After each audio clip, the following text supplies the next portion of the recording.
அட சென்னையில் ஜிலேபி ரோடுங்க. ஜிலேபி ரோடை பார்த்தோன்னே ஷாக்கு. நான் வீடியோக்கு நடுவில் காட்டுறேன் பாருங்க. ஓட்டிட்டு அடிக்கிற வெயிலுக்கு கம்பங்கூல குடிச்சிட்டு 30 ரூபா. இந்த லிஃப்ட்டுக்கு எனக்கும் ஆகவே மாட்டேங்க. எவனாவது லிஃப்ட்டில் படிக்கட்டு போனா தடிக்க எவனாவது விழுவானா டமான்னு விழுந்தான் பாருங்க. ஐயோ லிஃப்ட்டுக்கு எனக்கு ஆகவே மாட்டேங்குது. கஸ்டமர் வந்து டபக்குன்னு ஓப்பன் ஆனோடனே வந்து எங்கிட்ட பிடிங்கிட்டு போயிட்டாப்புல. நானும் அடுத்த ஆர்டர் 108 ரூபாய்க்கு. இது மிலிட்ரி ஜோனில் எவனாவது சுற்றுவானு பயந்துட்டு உட்காந்துட்டு இருந்தீங்க. அதுக்கப்புறம் அஸ்டிங்கிற அந்த ஆர்டர் தான் எடுத்துகிட்டு போகும்போது அப்போ தான் வருது நம்ம ஜிலேபி ரோடை காட்டுறான் பாருங்க. மிரண்டு போயிடுவீங்க. அங்கே பாருங்க, அந்த ஜிலேபி ரோட்டில் ஓட்டும் போது மஜாவாக இருக்கும். சுற்றிலையும் பெரிய பாலம், கீழே விழுந்தா எப்படி இருக்குன்னு யோசிச்சுட்டே இருக்கும் போது ஒரு பெண்டிங் வரும் பாருங்க. 108 ரூபா ஆர்டர் முடிச்சுட்டு போனால் தேன்கூடு மாதிரி குருவிக்கூடு மாதிரி பில்டிங்காக அப்பார்ட்மெண்ட்டு.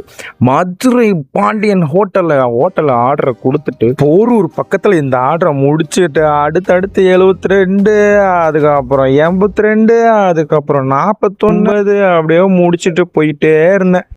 காலையில் 12 மணிக்கு ஆரம்பித்தோம், நைட்டு 9:30 ஆகுது. கிட்டத்தட்ட 10 மணி நேரம் ஓட்டியிருக்கோம். 1100 ரூபா ஏர்னிங்ஸு, 500 ரூபா இன்சென்டிவ், கிட்டத்தட்ட 1600 ரூபாய்க்கு ஓட்டியிருக்கோம்.